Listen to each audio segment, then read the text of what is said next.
Variabel yang kedua adalah sarana. Untuk memperlancar setiap tujuan hidup, kita harus ada sarananya. Karena tanpa ada sarana akan sulit mencapai tujuan tersebut. Kemampuan sudah ada. Sekolah Sudah ada. Pak gurunya ada. Buku-buku pelajarannya ada. Semuanya sudah disiapkan. Nah, sehingga akhirnya kita semangat. Variabel yang ketiga yaitu peluang.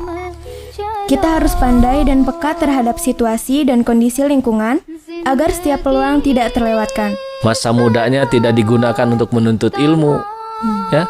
Masa mudanya tidak digunakan untuk ibadah. Padahal kalau ibadah masa muda 2 kali lipat pahalanya itu dibanding dengan orang tua. Orang tua ibadah ya wajar lah, udah tua, udah mau mati istilahnya kan, sebentar lagi. Tapi anak muda Assalamualaikum warahmatullahi wabarakatuh. Waalaikumsalam warahmatullahi wabarakatuh. Halo teman-teman semua, gimana nih kabarnya? Semoga sehat selalu ya. Amin. Baik, kembali lagi bersama kami di Talk Show Mustika Hidup. Mari kita dengarkan, Renungkan dan amalkan. Oke, di sini kita akan melanjutkan pembahasan tentang semangat. seperti biasa, untuk narasumber kita yaitu Bapak Maulana Teguh Nasir Ahmad. Assalamualaikum Bapak. Waalaikumsalam warahmatullahi wabarakatuh. Bagaimana kabarnya hari ini Pak? Alhamdulillah sehat walafiat. Alhamdulillah. Baik, di episode sebelumnya kita sudah membahas variabel pertama dari semangat, yaitu kapabilitas atau kemampuan. Nah, sekarang kita lanjut ke variabel yang kedua. Terlebih dahulu akan saya bacakan ya. Variabel yang kedua adalah sarana. Untuk memperlancar setiap tujuan hidup, kita harus ada sarananya. Karena tanpa ada sarana akan sulit mencapai tujuan tersebut. Tentu sarana ini akan sesuai dengan apa yang kita capai. Baik, silahkan Bapak untuk menjelaskan. Oke.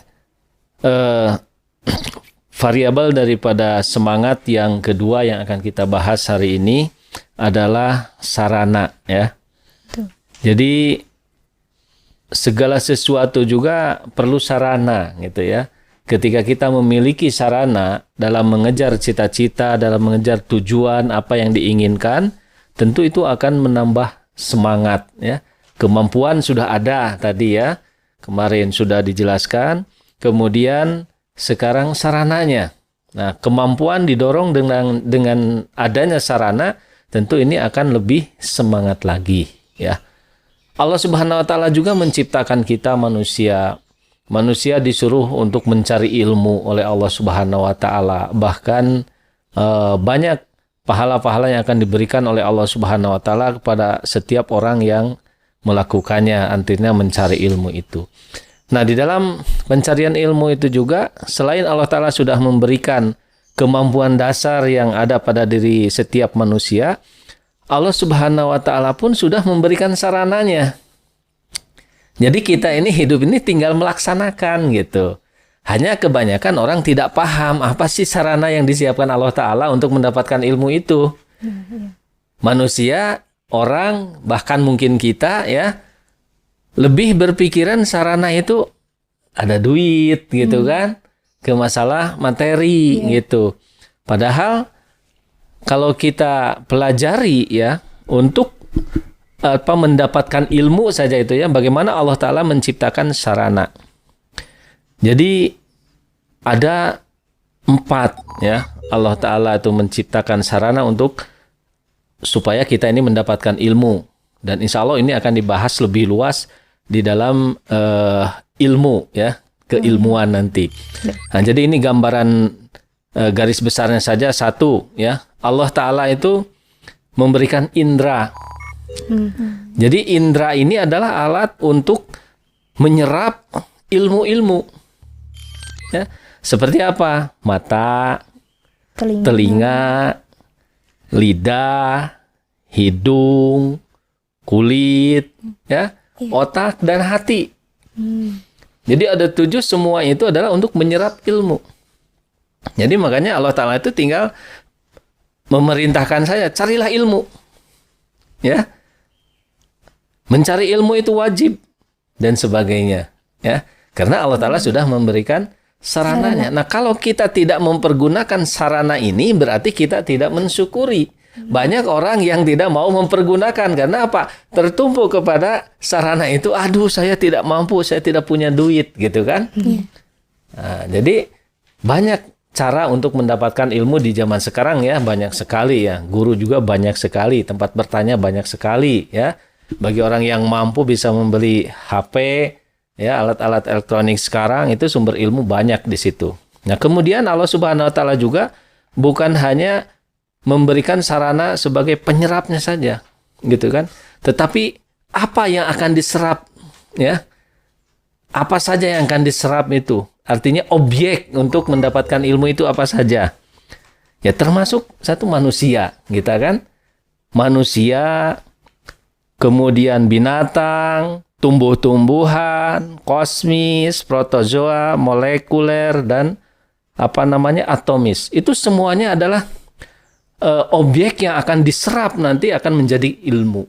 Sudah berapa juta ya orang-orang yang menjadi profesor, doktor, dan sebagainya hanya karena mempelajari manusia. Apa yang dipelajarinya, gitu kan?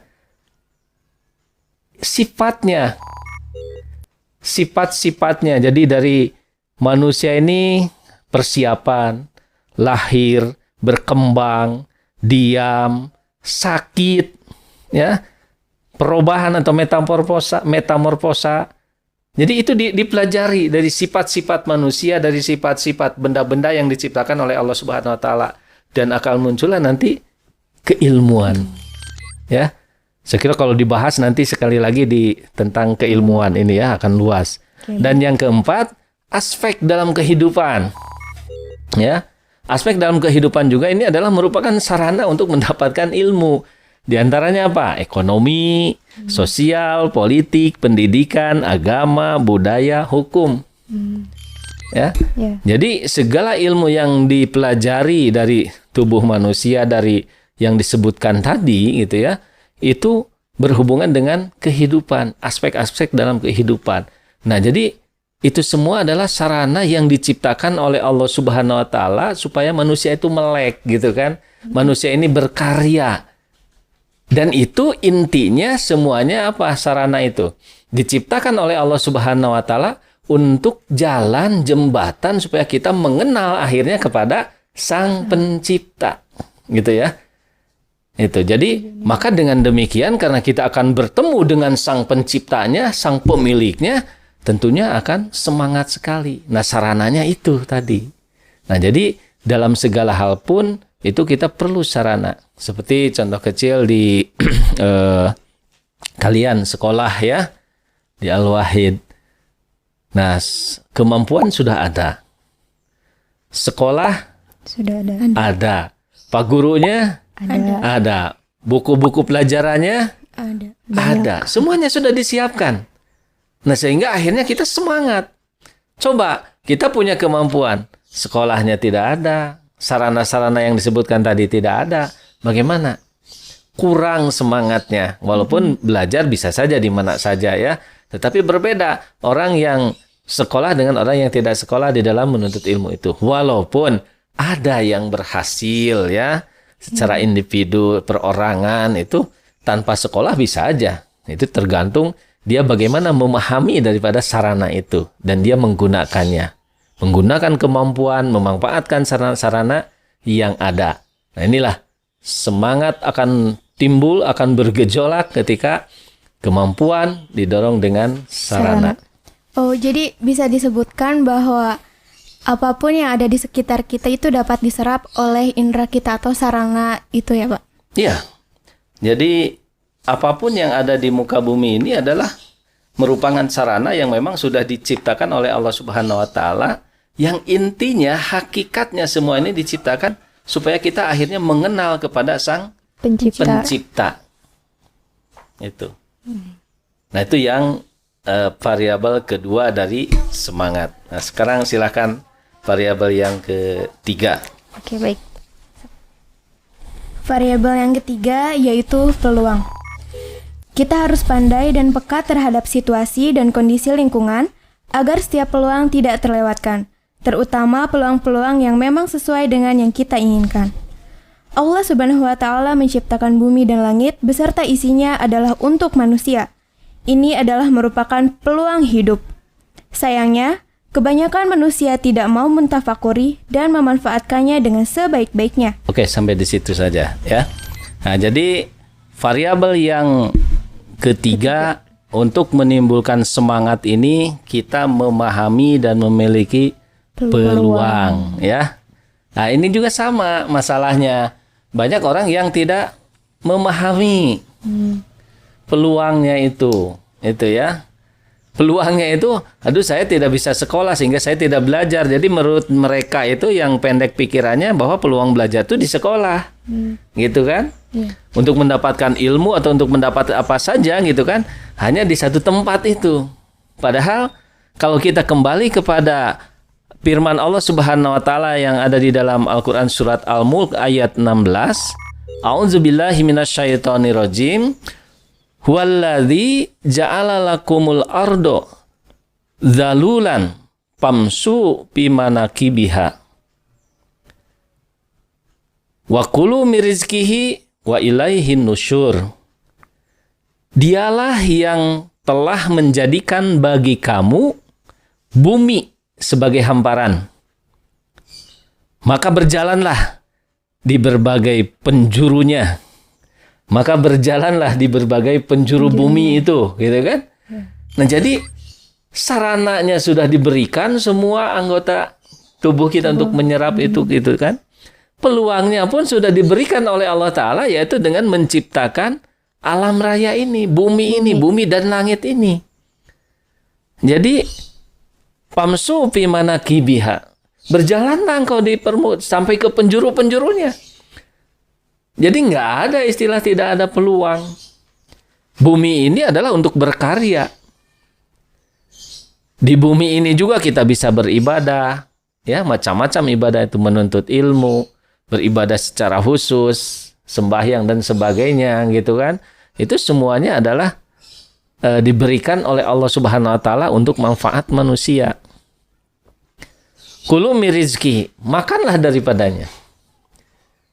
Jadi kalau ada orang yang kelaparan sebenarnya apa? Tidak memahami peluang. Sarannya sudah diberikan. Jangan berpikiran seperti orang-orang kaya, ya.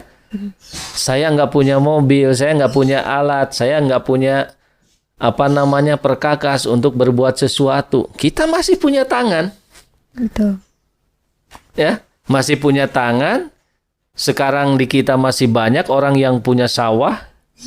Ya, di sawah kalau sudah ditandur, ditanam, nanti ada masa untuk merumputnya itu tidak perlu alat lagi itu. Walaupun sekarang memang disiapkan alat, tapi tanpa alat pun bisa itu. Kalau di desa-desa zaman dulu begitu. Itu bahasa Sundanya itu ngaramet gitu ya. Jadi merumput. Itu dengan tangan itu tanpa ada alat lain bisa menghasilkan uang. Dengan uang bisa beli beras, bisa makan, ya, walaupun dengan sangat sederhana. Bahkan kita bisa menyisihkan ya untuk berkorban dari uang itu. Nah, ini kalau kita lihat di kampung-kampung model di Desa Wanasigra, di Desa Tenjowaringin ya, Wanasigra, Cetego, Cigunung Tilu dan sebagainya itu, ya di desa kita gitu. Itu masih ada dan mereka pun membayar tanahnya dari situ. Mereka berkarya tanpa alat-alat yang canggih ya. Hanya dengan mempergunakan tadi anggota tubuhnya ya. Anda sehat, dia orang yang mengerti seperti itu. Jadi tidak ada istilah kelaparan. Tidak ada istilah kekurangan. Karena manusia itu semuanya akan mengatakan kurang kalau kita tidak memahami juga apa yang diberikan Allah kepada kita. Tetapi kalau kita sudah merasa cukup dengan apa yang pada kita, kemampuan yang ada pada diri kita, sarana yang ada pada diri kita, lalu kita karyakan itu semua, kita gunakan peluangnya, maka insya Allah akan hidup. Jadi sekecil apapun peluang itu harus tetap kita ambil. Makanya tadi kan kita harus pandai membaca peluang itu. Peluang dan waktu itu selalu bergandengan, itu kan? Peluang kita sudah diberikan ini, dunia ini Waktu ketika kita waktu hidup, ya, dari pagi sampai sore, apa saja sih pekerjaan kita? Gunakan. Tapi memang itulah, karena apa? Al-Quran sudah, Allah Subhanahu wa Ta'ala telah berfirman di dalam Al-Quran surat Al-Asr. Bismillahirrahmanirrahim. Wal asri. Innal insana lafi husr. Demi masa, sesungguhnya manusia di dalam kerugian. Jadi kebanyakan manusia ini, nah ini manusia yang mana? Manusia yang tidak bisa membaca peluang tadi, yang tidak memahami peluang tadi. Banyak yang akhirnya mereka menjadi rugi. Habis waktunya untuk duduk di depan TV. Ya.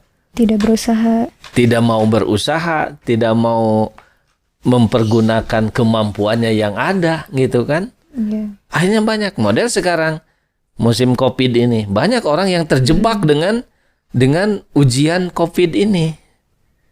Banyak ujiannya, gitu ya. Kita mau berkarya nggak boleh terlalu banyak berhubungan dengan yang lain, gitu kan? Kita tidak boleh ke sana kemari bergerombolan, itunya banyak orang.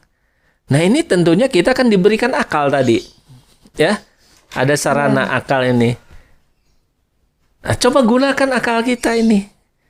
Kenapa Allah menjadikan COVID ini? Dan kita tidak boleh berhubungan satu sama lain, ya, terlalu dekat. Nah apa yang harus saya lakukan? Nah gunakan akal ini. Karena peluang masih banyak. Pingin duit sekarang tanpa harus keluar bisa juga gitu, asal kita mampu, ya. Punya ilmunya tadi, ya. Punya ilmunya. Nah, jadi sebenarnya masih banyak gitu kalau kita mau mempergunakan akal untuk memanfaatkan peluang atau keadaan apapun keadaannya itu. Ya. Jadi kebanyakan manusia itu merugi. Masa mudanya tidak digunakan untuk menuntut ilmu, ya. Masa mudanya tidak digunakan untuk ibadah, padahal kalau ibadah masa muda 2 kali lipat pahalanya itu. Masya Allah. Dibanding dengan orang tua. Orang tua ibadah ya wajar lah, udah tua, udah mau mati istilahnya kan, sebentar lagi. Tapi anak muda yang masih merasa masih akan 1000 tahun saya hidup gitu kan, banyak gunanya, banyak peluangnya gitu kan. Padahal apa? Padahal mati itu kita tidak tahu gitu kan. Nah sehingga Allah Ta'ala pun memberikan satu penghargaan bagi anak-anak muda yang mau beribadah 2 kali lipat pahalanya. Maka gunakanlah. Ya, menuntut ilmu juga ibadah. Sholat, puasa, naik haji dan sebagainya, rukun iman itu memang ibadah yang khusus. Tapi selain itu pun adalah ibadah. Ya, makanya mulailah dengan baca basmalah. Seperti kita di sini menyampaikan kebaikan-kebaikan. Ini merupakan zikir untuk mengingat Allah Subhanahu wa Ta'ala. Artinya beribadah kepada Allah Ta'ala. Kita akan berbagi tentang kebaikan kepada Allah Subhanahu wa Ta'ala. Ya. Nah, terus ayat itu apa? Illalladzina amanu wa amilus solihati wa tawassaw bil haq wa tawassaw bis sabri. Kecuali bagi orang-orang yang beriman, dia paham tentang waktu, dia paham tentang peluang itu. Dia akan mempergunakan dengan sebaik-baiknya sampai akhirnya tidak ada celah sedikit pun untuk bermalas-malasan. Inilah orang-orang yang akan beruntung. Ya, mempergunakan akalnya dengan benar. Kemudian dia tetap sabar. Sabar itu bukan diam, ya. Jadi sabar itu terus berkarya kita, terus mempergunakan akal kita menganalisa keadaan. Bagaimana supaya kita tetap jaya, tetap berkarya, tetap menghasilkan. Ya. Yang menghasilkan hakikatnya hasil di sini adalah bagaimana Allah Ta'ala bisa ridho kepada kita. Kalau kita duduk-duduk, malas, ya, nah, mana mau ridho Allah Ta'ala. Ya. Jadi tetap berkarya, gunakanlah, dan supaya kita diakui oleh Allah Subhanahu Wa Ta'ala sebagai orang yang beriman. Nah itu. Nah inilah, jadi variabel ketiga dari semangat adalah peluang. Pandai-pandailah di sini, ya. Jangan sampai termasuk innal insana lafi husr, ya. Manusia-manusia yang merugi. Jadi demi masa itu jangan diartikan nanti kiamat saja, ya. Tapi demi masa ini, demi masa kamu sedang jaya, kamu sedang sehat, demi masa kamu lagi sehat segar bugar, demi masa kalian masanya sedang menuntut ilmu, gitu kan? Iya. Nah, demi masa ketika kalian dekat dengan orang tua, bagaimana harus bertindak, bagaimana apa yang harus dilakukan, gitu kan? Nah, jadi pahamilah ini, ya, demi masa ini sangat luas. Ya. Jangan nanti menyesal di hari, aduh katanya saya pingin berkhidmat sama orang tua. Waktu masih dekat, waktu masih di pangkuannya, dia disuruh juga malas, nggak mau. Tetapi setelah jauh baru menangis dia, menyesali gitu kan. Nah itulah demi masa. Jadi buka juga ya alam pikiran kamu, belajar bahwa itu sangat luas sekali. Masa apa saja gitu ya. Ketika ada peluang, ketika ada waktu, ada saat yang ini, maka gunakanlah waktu itu dengan sebaik-baiknya. Itu yang ketiga. Silakan yang keempat. Baik. Variabel yang keempat adalah jaminan. Apa jaminannya jika saya ini beribadah kepada Allah? Apa jaminannya jika saya menjadi orang yang beriman dan mengerjakan amal soleh? Oke, sampai di situ. Jadi variabel yang keempat daripada semangat adalah memahami jaminan. Setiap orang pasti ya mengerjakan apapun pasti ingin ada jaminan, ingin ada hadiah, ingin ada pahala, ya. Jelas karena apa? Allah Ta'ala sudah mengajarkan seperti itu. Jika engkau beriman dan bertakwa kepadaku, laki-laki yang beriman dan bertakwa kepadaku, perempuan yang beriman dan bertakwa kepadaku, dijamin untuk masuk surga. Jadi itu jaminannya. Makanya jangan malas ibadah itu karena jaminannya Allah Subhanahu wa taala. Ya, ini surga. Ya. Jadi ini yang harus kita pahami dan itu akan menimbulkan semangat. Ya. Contoh kecil di dalam kehidupan ini seperti kalian sekarang. Kalian sekarang sedang belajar. Untuk apa sih belajar itu? Intinya untuk mendapatkan ilmu. Ya. Untuk mendapatkan ilmu yang bermanfaat gitu kan. Tetapi setelah apalagi yang diinginkan dari belajar di sekolah ini untuk bekal ke depannya nanti itu. Selain ilmu kita juga ingin sertifikat, ingin pengakuan gitu kan. Nah jadi di sekolah menjanjikan itu kalau kamu belajar 3 tahun di SMA Al-Wahid ini atau di perguruan ini atau di mana saja kamu akan mendapatkan ijazah. Dengan ijazah itu kamu akan bisa bekerja di sini, di sini, di sini.